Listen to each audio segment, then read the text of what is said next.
I heard some people say that part of the problem in the first 2 rounds was that you came out with the same game plan because it was so effective in the first fight. You came out with that same game plan in the first 2 rounds, and then you had to adjust. Do you agree with that? Is that a fair assessment? Oh, look, it probably goes a little bit deeper than that. He made adjustments. If it ain't broke, you know what I mean. So that's what you're going to go with. But again, I'm always going to play what's in front of me. I always have to keep moving. Again, there was probably a couple of things that I had to change myself, like compared to last fight.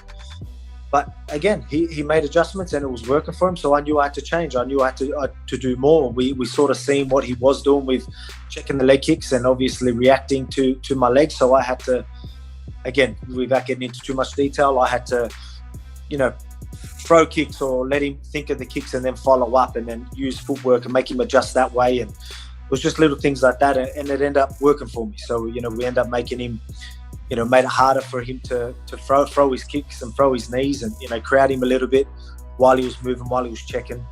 And little changes like that. But again, I had to dig deep. So, credit to Max. He really, to come back and, after the first fight, to turn it around in the first 2 rounds like he did, just shows you what type of fighter he is. And it just shows you the type of fighter I am as well. So, I'd taken out Max in his prime back to back. He's pretty incredible. We had words before a couple of words before the fight, but it's just, that's a part of the game. But nothing but respect to him. He's a great fighter. But again, I just showed that, I made the adjustments in them last 3 rounds and got the win. Okay, so now would be a good time to thank my supporters. Thank everyone for the support. As you can see, I'm getting looked after here in quarantine, and that's unreal. But leading into the fight and after the fight, the support's been incredible. And I've been saying, I fight for you guys. I don't fight for myself. I don't just fight for my legacy. It's much bigger than that. I fight for my family. That's obvious. I fight for my team. I fight for my supporters. I fight for Australia. I fight for my Macedonian community that's backing me all the time. The Greek community, everyone that backs me and everyone that's been supporting me. I fight for you guys. That's why I refuse to lose, and that's why I was always going to bring that belt back home to Australia. So thank you again for your support. On to the next. Let's get it done.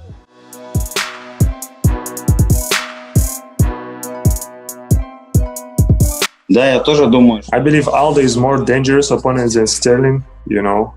Sterling is very predictable. We know what he will try to do, and I will be ready for him. He doesn't have a knockout power. He's not dangerous for me in the striking. So I'll just be ready for his game and I'll finish him. Who would be the most dangerous in that division? Who do you think would be a good challenge for you that you would like to fight? I think Aldo was most dangerous opponent in this division. I think not many people can handle first 3 rounds with Aldo.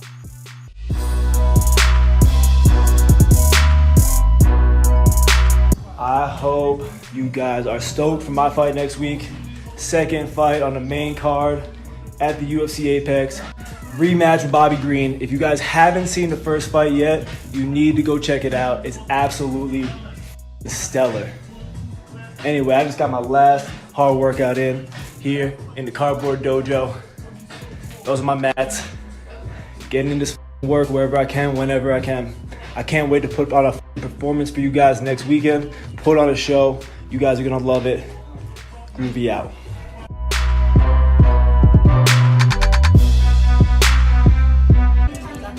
Hi, it's Roxanne Modafferi. Here are some examples of some questions not to ask me if you're going to interview me for my next fight, and my friend Serena is here to help demonstrate. How did you get started in MMA? I believe that information is on my Wikipedia page. How long have you been fighting? Check Share Dog. How do you feel about your upcoming fight? Excited. How is your prep going? Very preparatory. What are you working on? I'm working on punching and jiu-jitsu. Do you want to fight for the belt? Belt holds up my pants. What's your favorite anime? Check my weigh-ins. How was quarantine training? It was very quarantining. I did stuff in secret. Informative. So there you go.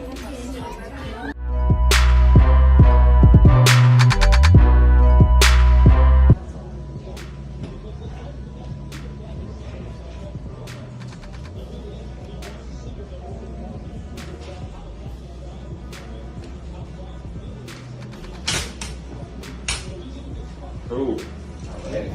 All right. Yeah.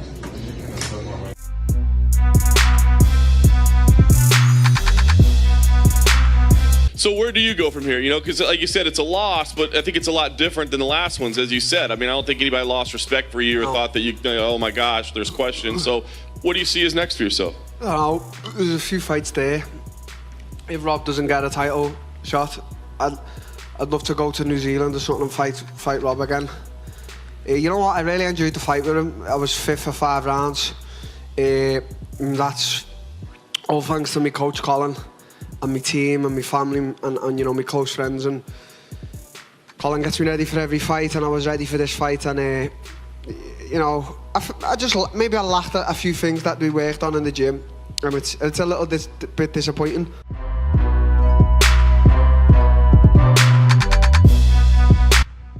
Getting your reps in doesn't only apply to working out. If you want to improve at something, practice and repetition are crucial for your success. Especially in combat sport, things happen so fast that you don't have time to think too much. There shouldn't be room for subjectivity. Trust your actions and reactions that you have refined during your preparation and let yourself be on total cruise control. I believe to optimize your chance of victory, you need to be in the zone. We might not have control over when an opportunity presents itself, but we do have control over how we prepared for it. I believe most of the outcome is determined of how well we prepared ourselves. We might not be able accurately to predict a victory, but remember, take control, get your reps in, so you can influence the odds in your favor.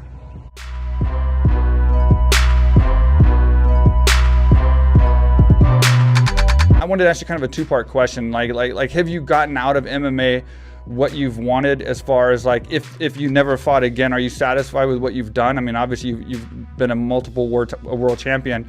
And then also, what is it that you're looking for next?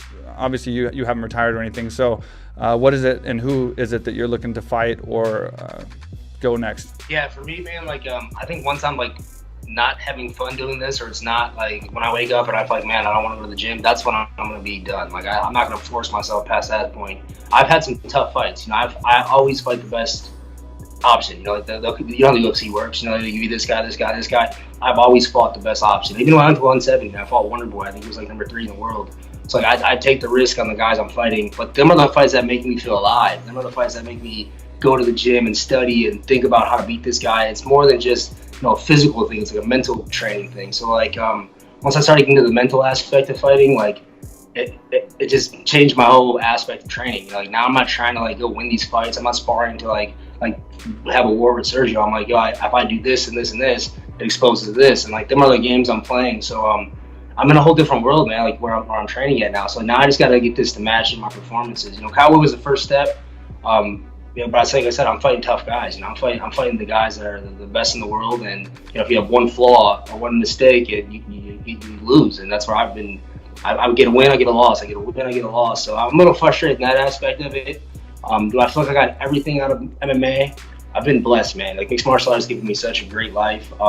Seeing Sergio being able to do it now, he's the main event. You know, making good money. This is his house. You know, I'm at his house now. So it's cool to see what he's been able to do with it. So I'm definitely blessed, man. So I wouldn't say I'm done yet, but I definitely, if everything stopped, I'm blessed to see what I've saw and what I've done.